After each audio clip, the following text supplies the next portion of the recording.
Hello, everybody. This is Liz and Pepper with Gaia's Wounded Healers podcast. And today we're going to be talking about how amazing our lymphatic system is and what it does for us, and with inflammation and how it affects us, and what we need to focus on to clear the lymphatic system. We're going to touch on that a little bit. And yeah, so let's get into it. So, our lymphatic system is basically our immune system within our body, a filtration system. There are vessels connecting lymph nodes. You may have heard of lymph nodes before, or maybe not, it doesn't matter. But there are lymph vessels that run through our entire body connecting our lymph nodes. The lymph nodes filter things like viruses, toxins, bacteria, chemicals, like damaged tissue from an injury, free radicals, things like that, right? So the lymph vessels is what flows the inflammation and the lymph fluid through our lymphatic system. Inflammation, there are two forms of inflammation that people talk about: acute inflammation and chronic inflammation. Acute inflammation is when we stub our toe, we get a spider bite, maybe we get an injury, a broken finger, whatever, right? Maybe a cold, um, things like this. And our body will send inflammation. And why it does this is there's two phases in the immune system response. The first phase is when our body sends inflammation into the area to absorb the injury. And so this is a diagram of a sliver that has punctured through the skin and has created an injury. It's created an acute inflammation injury, which the symptoms are swelling, redness, pain, warmth. There are other um, symptoms, which include bruising, bumps, knots, pressure. Those are also symptoms of inflammation, which this diagram doesn't show.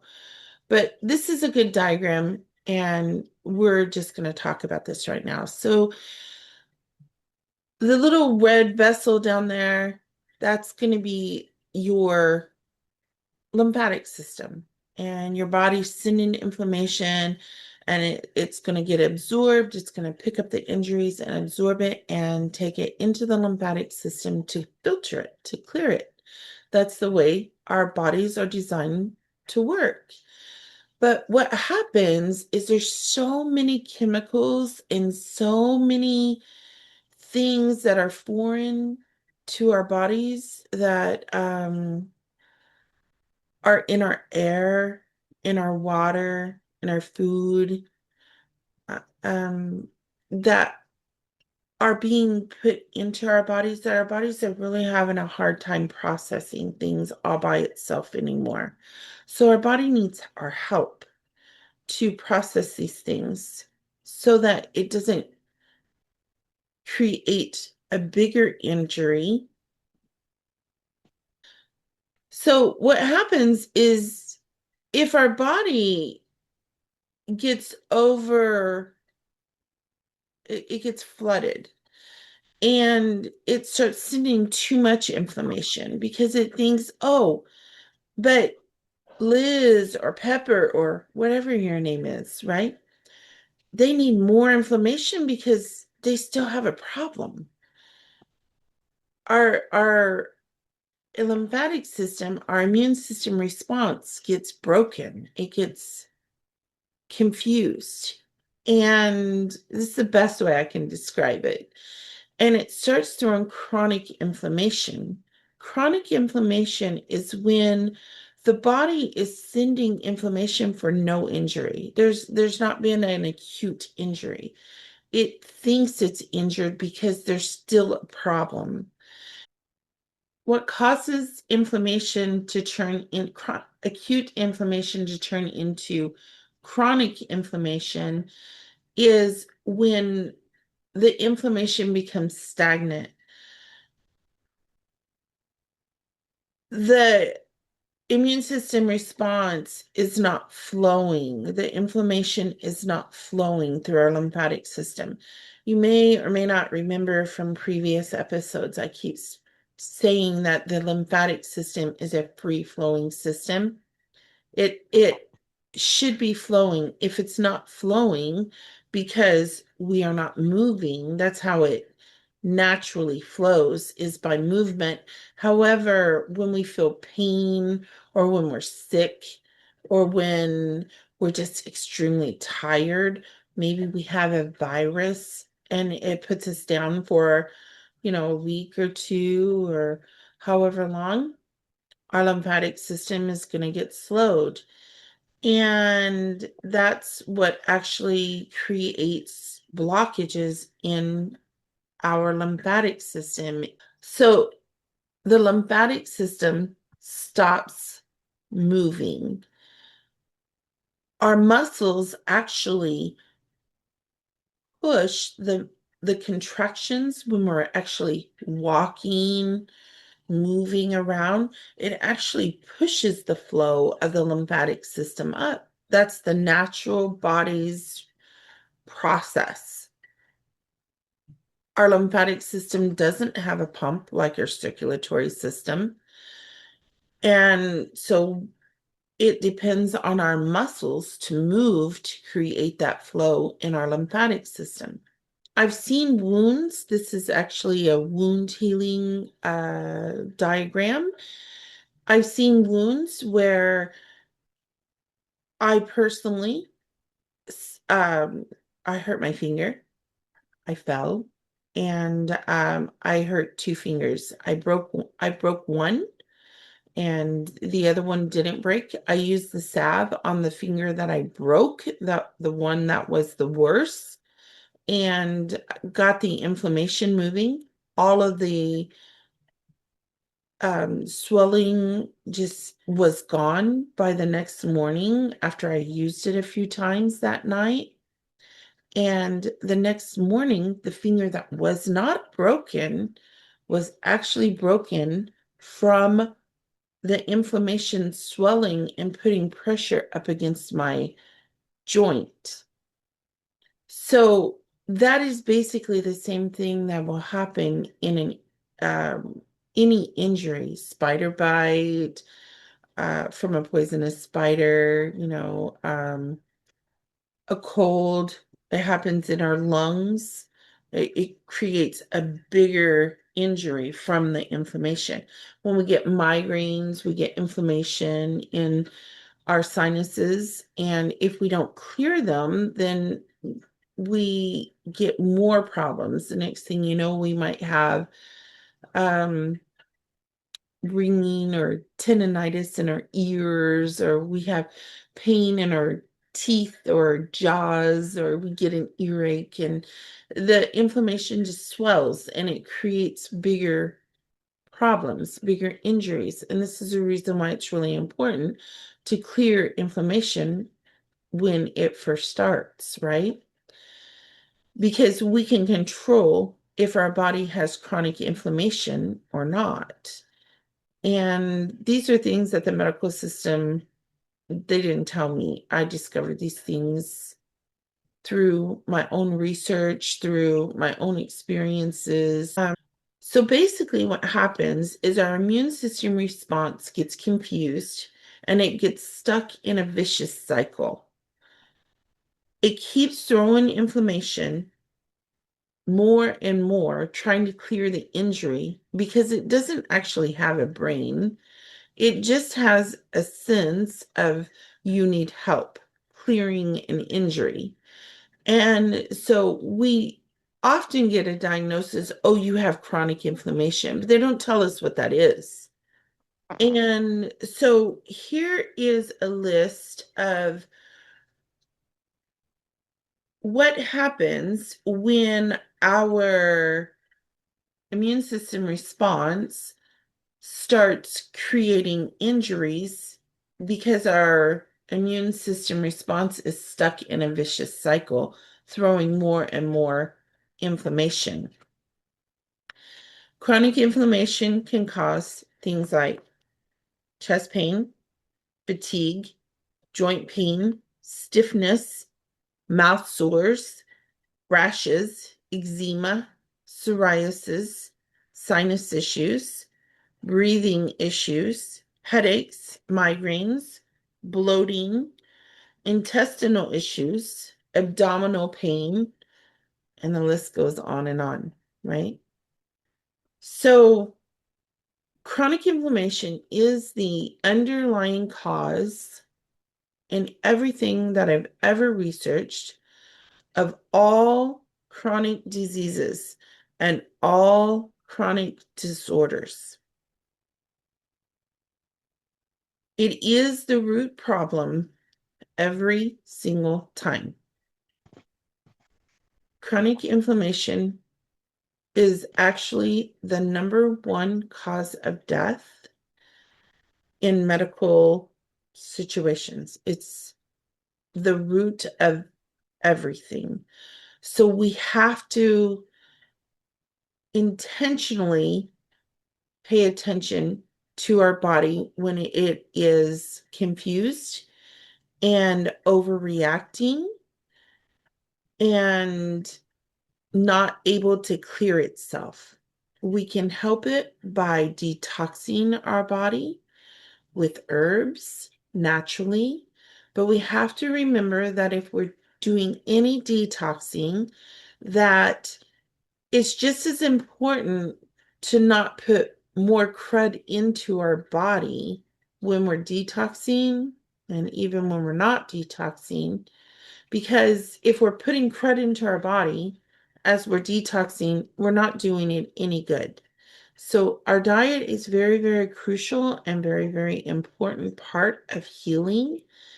And we have to focus on things like not eating preservatives and avoid drinking fluoride and things like that.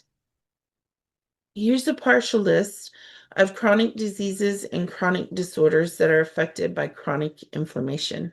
That's a mouthful. Arthritis, lupus, restless leg syndrome, asthma, COPD, respiratory infections, edema, fibromyalgia, joint pain, circulation problems, digestive problems, severe menstruation cramps, cancer, lymphedema, and even diabetes. I found this amazing diagram just the other day. I don't know who created it, but I found it off of Facebook. So this is actually a really good diagram that shows what the fascia or fascia, I've heard it said in different ways, but your fascia is what connects your skin to your lymphatic system and it's basically your connecting tissues. And it should be soft and it should be pliable. So if you touch your skin and you feel that your skin is really hard, then you probably have a blockage there.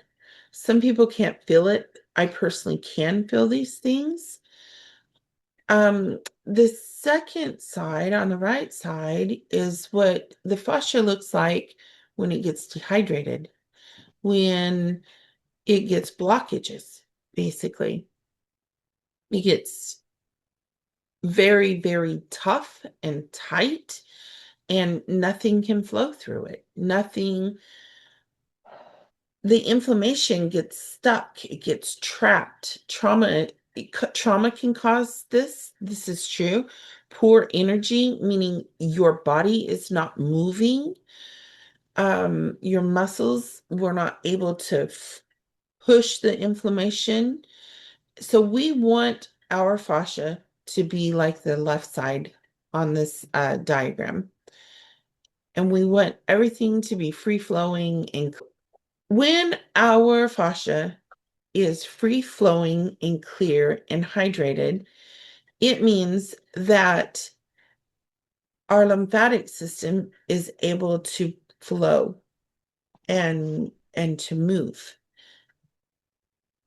That's what we want. That's our goal when we need to when we are thinking about healing.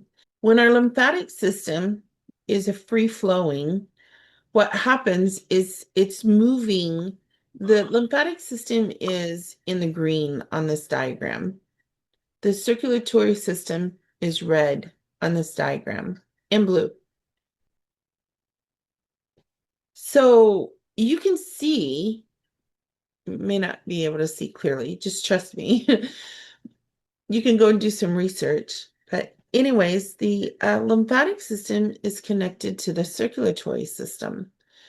And there are things that slow down our lymphatic system, and they slow down our circulatory system because our circulatory system is connected to our lymphatic system. Some of these things are when we wear tight, constricted clothing, tight socks, tight underwear, tight pants, tight rings. These things are going to prevent the flow in our lymphatic system. So we should not have tight, constricted clothing. That leaves the pathways open to flow. So these are our vessels, our lymphatic vessels in green, right? And if they're flowing, they're going to be flowing to our collarbone. They're flowing to our lymph nodes. We have clumps of lymph nodes where the major part of our filtration system, our lymphatic system, is filtrating.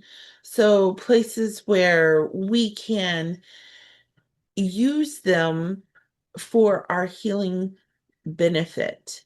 One of these places are behind the knee, on the back side of the knee. One of these places is in the groin area. One of these places are in the lymph nodes underneath our underarm. One place is on the inside of our elbow, on our neck area, behind our ears. We have so many lymph nodes up here. And our lymphatic system ends at our collarbone. Some things we can do are tapping. The herbs in Transformation Herbal Salve that I put in the salve are to promote flow in the lymphatic system. So the lymphatic system ends at our collarbone.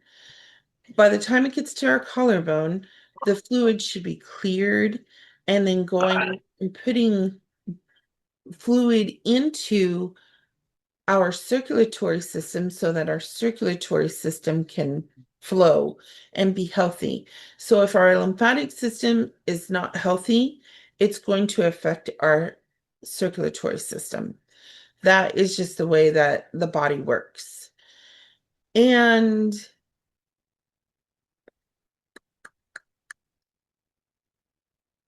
okay, we have to keep our lymphatic system hydrated in order for it to work and flow normally. If it gets dehydrated, the things happen like in the one diagram that I just showed you, where the tissue gets dehydrated and it starts creating blockages, which prevents the flow in the lymphatic system, right? So we need to drink lots of pure, good water, water that I personally drink distilled water most of the time.